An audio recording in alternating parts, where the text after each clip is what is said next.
Hi everybody, welcome to GRYD. We are a music and audio post-production house here in Singapore. My name is Edric, I'm the music director here at GRYD. Today, we're going to go through a session setup tutorial to get everybody prepared for recording sessions. In today's real-world situation, production sessions usually go pretty fast.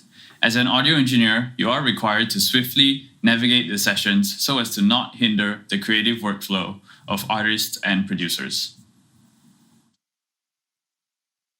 Within the DAW, we're going to cover setting up your tempo, your meter, your markers, your click track, your guide tracks, as well as any audio tracks or plugins. Outside of the DAW, we're going to cover setting up your lyric sheets as well as your chord sheets. Okay, so when it comes to setting up your session for recording, there are a couple of things I usually like to have set in my DAW already, just so that later on everything goes a lot faster. The first thing to take note of is your counter. Most DAWs have this counter. Some of them allow you to have more than one counter at the same time. So usually in Pro Tools, what I do is I always show my sub counter, so I have two different counters going on. When you're in a music production session, it's always useful to have two pieces of information in mind.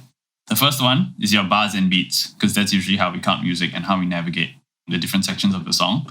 And the second one is your minutes and seconds, because sometimes when you come to production sessions, you realize that producers like to take note of, how many minutes into the song the chorus happens, how many minutes into the song the bridge happens. So it's always very useful to have your minutes and seconds counter up as well. The next thing to take note of are all your rulers.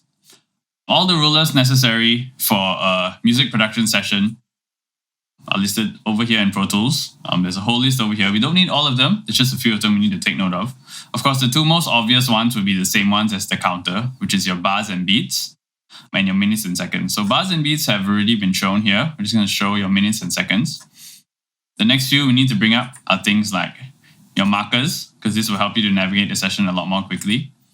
Your tempo, in case there are any tempo changes in the song, as well as your meter, in case there are any meter changes in the song.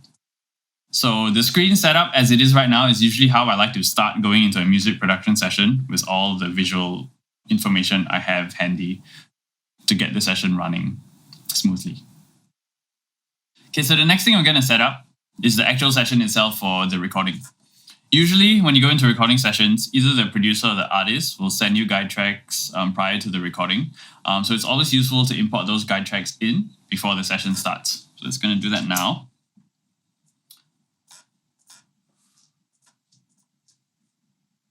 Okay, in Pro Tools, it's useful to know that the shortcut for importing audio is Shift-Command-I. Okay, so we have the guide tracks imported in. Over here, it's pretty straightforward. You just see there's an acoustic guitar guide track and a lead vocal guide track for the artists to record over later. Guide tracks are always useful because you know the flow of the song, and beforehand, you're able to put in any more information you need for the session to get it going later on. Okay, now the next thing to do is to set up the tempo for the song. It's always good to have the tempo set to what the guide tracks were already done. And information like this is always readily available from either the producer or for the artist. Okay, so for this particular song, the tempo is 138. So we're just going to put that into Pro Tools. Easiest way to do that in Pro Tools is to go to the tempo ruler, click on the diamond icon over there, and this little window will pop up. And then we're going to key in 138. And if you visually just inspect the grid in Pro Tools, if you switch to grid mode, you'll be able to see that if you switch to the right tempo, most of the transients should actually fall onto the grid more or less. Because they're guide tracks, they're not going to be 100% accurate, but you'd be able to visually see that most of them would fall on the transients correctly. Okay, in Pro Tools, it's useful to know that if you need to do any tempo changes, you can do it in the ruler. You can just click on the plus sign, and if there's a tempo change on a later section of the song, you can always key that in.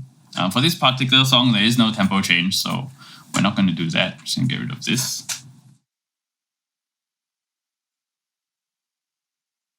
Okay, so now that the tempo is done, the next thing we're going to do is set up the meter for this song.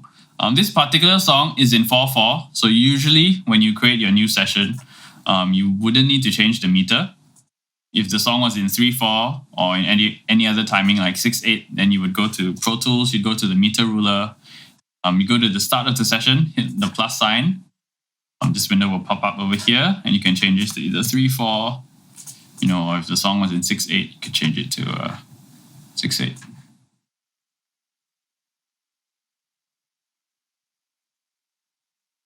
Okay, but in this case, of course, the song is in 4/4, as about 70% of songs are.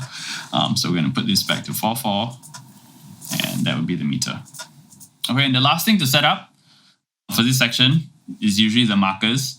The markers are extremely useful because during a session, especially in today's real-world recording sessions, it's very rare that you take the entire song in one shot. Usually you're going to different sections of a song at different times. Like you might record all the verses at the same time, verse 1, verse 2, verse 3, and then after that you'd record all the pre-choruses and then all the bridges, depending on how the producer works.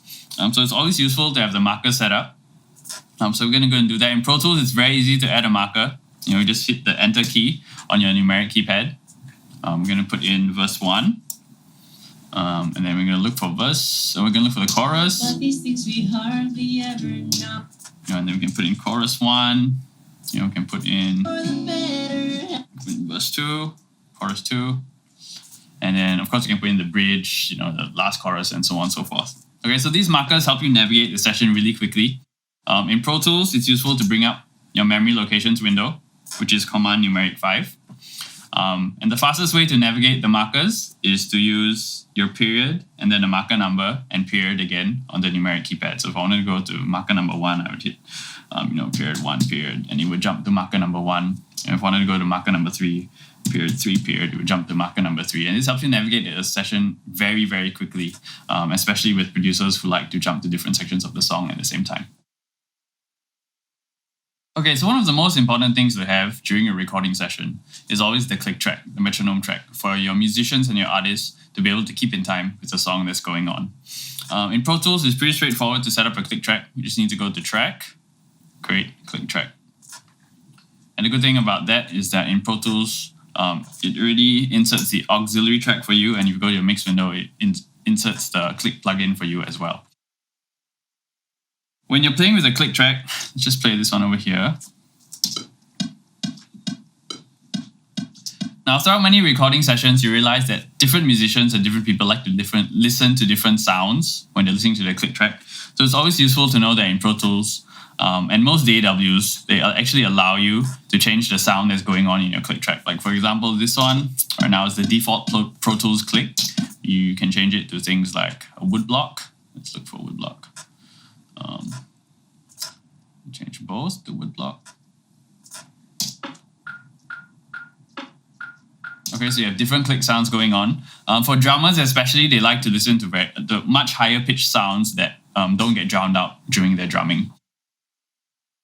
Okay, there are certain types of situations where you may realize that your musician or your artist is not singing very well in time, and these usually happen when the tempo of the song is a little bit too slow. This song is 138, so it's actually okay, but for situations like that, sometimes what we do is we'll double the click track. We'll double the time of the click track. So instead of playing on quarter notes, we'll have it play on eighth notes. So in Pro Tools, sometimes in the past, what people used to do is they would double the actual tempo, which is okay, but some situations that might throw all your markers and all other MIDI tracks off in your session. So the best way to do that is always inside the click plugin. So if you go to the mix window, you go to your click plugin. You notice that over here, there's a little button that says follow meter. So we're going to switch that off. And then all these other timing controls have now been enabled inside the plugin. So right now, it's been defaulted to quarter notes. When the lights go up. Right, so what we can do is we can change the first accent to happen on a whole note and all the subsequent accents to happen on an eighth note. So then you'd have a double time to the click. And for much slower tempos, this really helps a lot of artists and musicians to keep in time a lot tighter. Okay, so the last thing we're going to do is set up a bunch of track templates that would help your session to run a lot faster.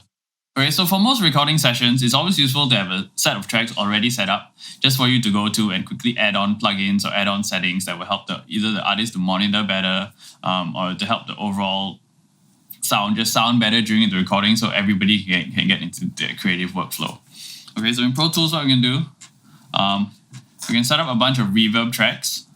It's usually useful for when you're like recording vocals. Okay, so if you can see over here in Pro Tools, we have a bunch of tracks set up. This is usually how I have most of my sessions set up. I have four reverb tracks going on. The one on the left is like a standard room reverb, which is useful for when you're monitoring drums or guitars. The one on the right is like a larger plate reverb. Then we have a guitar plate reverb, which is specific for guitars. This is just because I'm a guitarist, so I have one dedicated for guitars.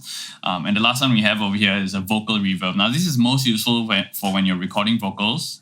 A lot of artists like to monitor their own singing with a little bit of reverb because it helps them to sing a lot more naturally. And it helps them to fit a little bit better into the mix as well when you're monitoring.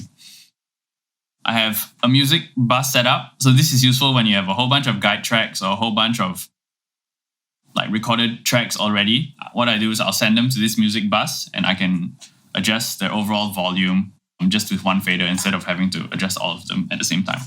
I have a vocal bus going on, which is the same thing. If you have a whole bunch of vocal tracks, if you have like a whole bunch of backing vocal recordings, or even multiple layers for your lead vocal recordings, I'll send them all to the vocal track so that I can always balance the difference between the music and the vocals separately with one fader. Okay, so all these I usually set up beforehand before you go into the recording session. So as and when you need to use the reverbs, you can always just route the tracks, directly to the reverb sends. Like over here to the LV verb, and you can send them directly to the reverb without needing to go through the process of setting up a new reverb, setting up, a new aux track inside Pro Tools. Now, all these reverb settings, are not what you're going to commit to the mix, because later on you can always go in and you can adjust each individual reverb, but they're just here as a go-to startup just to get the session running a lot more smoother.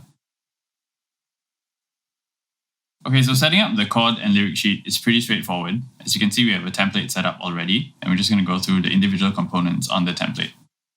At the top, we have the song title, as well as the artist name. The next most important section are the 4 columns we have over here. The first column signifies the key of the song. So over here, you will list down basically any key changes that occur throughout the song, which will help you to navigate the session a lot faster. The second section is the part of the song that is in, whether it's verse 1, verse 2, chorus, or bridge, or pre-chorus. Same thing, this helps you navigate the session a lot faster as well. Okay, so the most useful column would be this one over here, which are the numbered lines. This helps you to signify to the artist which line to redo or which section to redo a lot faster just by calling out the numbers themselves. And this is especially useful if you are working with lyrics of a language you are not familiar with. And the last column we have, of course, is the lyrics and the chords, which is for you to list down all the lyrics and the chords of the song. Thank you, everybody. That's the end of today's lesson. I hope you learned something. If you would like to contact us, you can reach us at our website, gryd.studio. Thank you.